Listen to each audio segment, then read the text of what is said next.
It's always nice to talk about Not footwear, bad, especially right? during Stampede. Oh, love footwear for sure. And what else says Stampede like a great pair of cowboy boots? That's why we have Ben Gerwing from Alberta Boot Company on the show today. Ben, thanks for joining us. Thank you very much. He brought his family too. Yeah, no kidding. And hey, you know what? It really is about your family. This is a business that was started right here in Alberta by your grandfather, Clem, who unfortunately did pass away last year. Yes. Speak to his vision. I mean, 1978, he went, I'm going to start this company, and here's why. Yeah, at a point where, you know, a lot of people are starting to contemplate retirement and decide, you know, what am I going to do at this point? And he wanted to start making Western boots. A lot of people said, no, you can't do it. You can't manufacture in Alberta or Canada. You can't do it. And he was one of those guys that if you told him he couldn't do something, he wanted to do it even more. So what were they why were they saying to him, no, you can't? I don't know. I guess it was just the attitude of some people. They said you couldn't manufacture, you've got to do it somewhere else, you've got to do it overseas or wherever. And he wanted to prove everybody wrong. That's kind of how he ran everything his whole life. And his legacy continues. Yeah. So he started to manufacture these boots right in his shop. Yeah, he owned a wholesale footwear company. He was bringing in boots from Quebec and Mexico, and he figured I can make a better boot than this. So it took him almost 2 years, and he didn't want to sell anything until he actually made a boot, put it on, it fit him like a glove, and he knew right away that Alberta Boot Company was born. But it took 2 years to get to that point. So. And then eventually Dad took over the business, and then you took over a few years back. I did, yeah. And you continue to fit, well, royalty, celebrities, the RCMP wears your boots. Yep. You had the royal family come to you for these a few years ago? Yeah, we made a pair of boots for Will and Kate as part of their royal tour, and my grandfather actually served in World War II for Canada, and he got to know Lord Louis Mountbatten, who was one of the royal family who was representing that area, and he actually ended up getting to know him after the fact and after the war, and continue a friendship there, and a few other royal members have the boots too, which is pretty Chat neat. about your family. The one in the middle is the one that really stands out for me. It looks like an alligator spine on the front of the boot. It is. That's the tail of the alligator going up the front there. So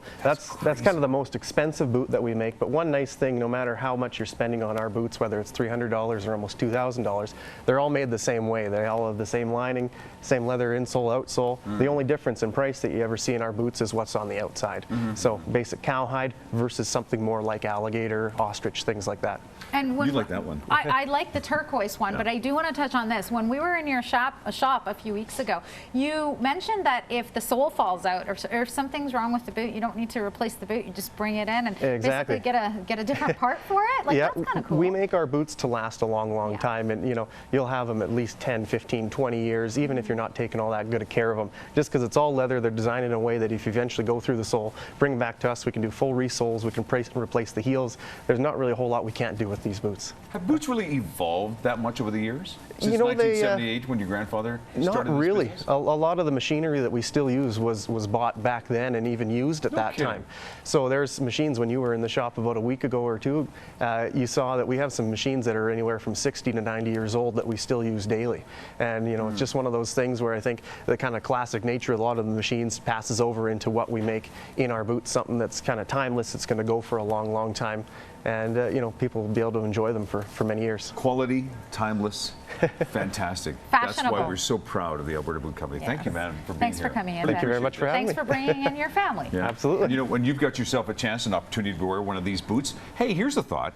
Go to the grounds, jump on one of the rides, and then have fun. But if you're looking for a little advice, shall we say, the ride guy is the guy to give you some advice. And even he's for off rides, the grounds. Yeah, that are even off the grounds. Off the grounds. Here's more on Saddle Up.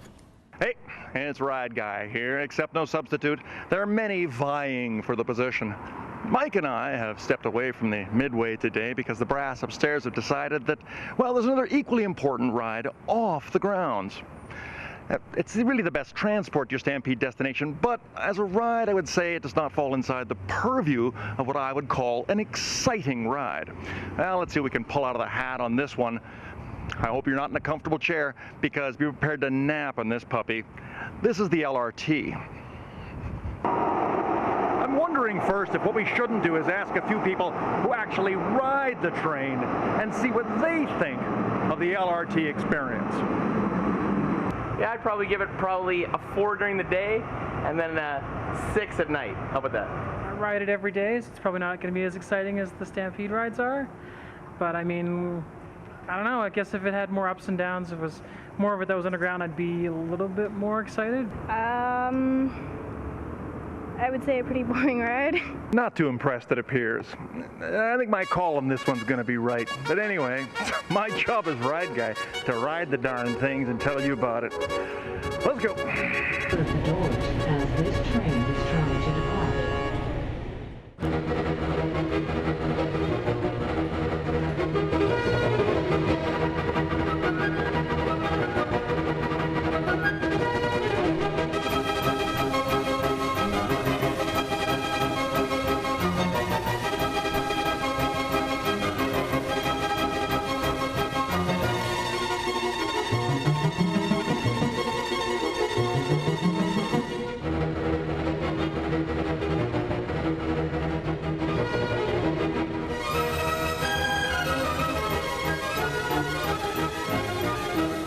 So that's the LRT. I seem to have caught the express. More harrowing than I thought. I was prepared for this to be a 40 or lower beats per minute, but a couple of those turns, places this at a good 80 or more depending upon the level of PTSD you have. Mind the corners, beware the sudden stops, and you might keep your lunch. I'm Ride Guy. Keep on riding.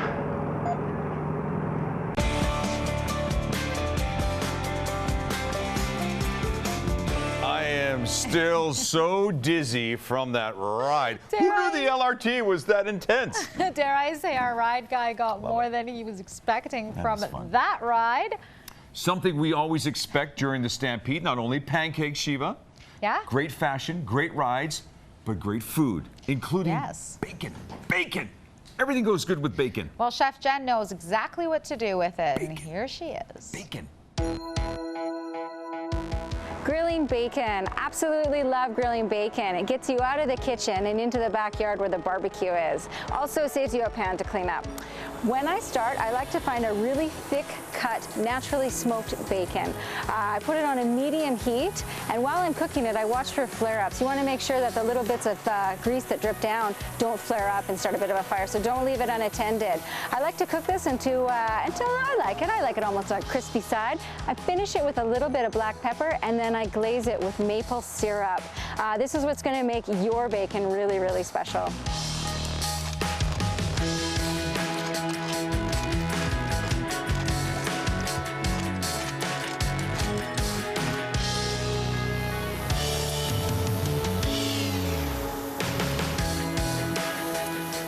Peppered maple bacon. The beauty of making this yourself is that you just can't buy this in the store. Pick a really lovely quality maple syrup and finish your bacon. It's a real crowd pleaser. And it's the thick cut that works the best. Smart advice, Chef Jen. Always appreciate it. Thank you very much. Hey, have you ever had, okay, how much are you willing to pay for a hot dog? Let's lead with that. A couple bucks. How about 100? No. What would hot dog have to have? Would you? For you? Would you? Would you? You decide. We're ready to rock and roll.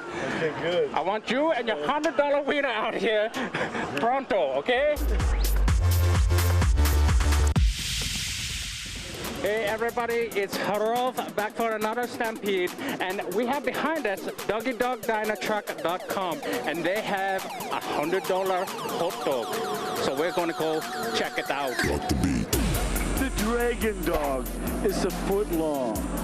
Now the bun has to be very special. It's a foot long bun as well. A foot long bratwurst sausage, and what we do to this sausage is we boil it. And then we cut it open really gently with a sharp knife. We put it on the broiler, and all of a sudden it spreads and it opens up. And then we take it out, and it's full of all these juices that you'll never see anywhere else. And we infuse it with cognac, Louis XIII. Let me just get this straight. You took a hot dog and you unleashed its juices that you've never tasted before? Oh, you'll never see these before. I'll tell you, your life will change, all right? Okay, that can't be it. What else? And then what we do is we use it with Louis XIII, cognac, $3,000 a bottle. I mean, come on. And then we're going to get this Kobe beef.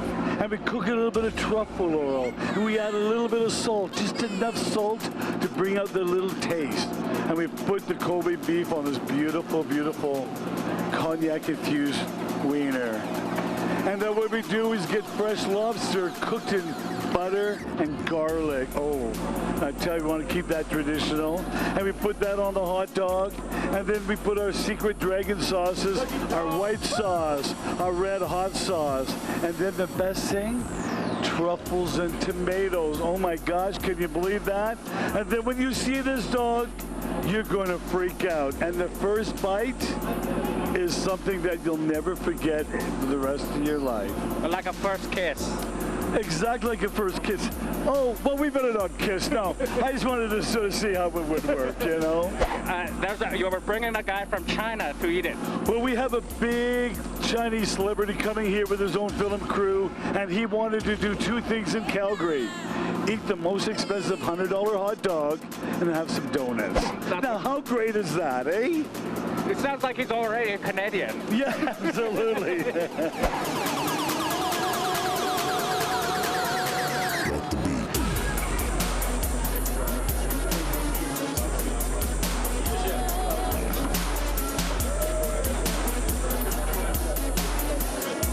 Is it real or fake?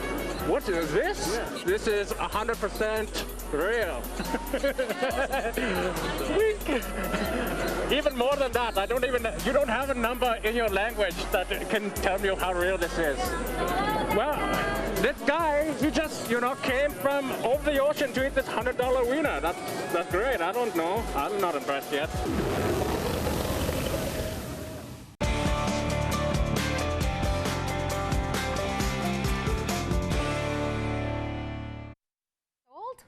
Are you sold on the $100 hot dog? Not yet. Well, it didn't look like Harolf had enough in his pocket or in his wallet to pay for one, to taste one. What about that outfit? But he looked good. Do you think so? I thought he looked great. Hey, Rolf, here's a place you need to go. You need to go to Market Mall. You need to go to the Hudson's Bay and just say, Phoenix and Shiva sent you. And you can get something like this. Yes, dress like thank you to the Hudson's Bay at Market Mall for sponsoring the Saddle Up accessories and clothing. Coming up after the break, a guy who performed at the Coke stage. He's amazing. His name is Scott Hellman. We had a chance to catch up with him, and we'll do that after the break. You're on Saddle Up. On Saddle Up. His hat was red.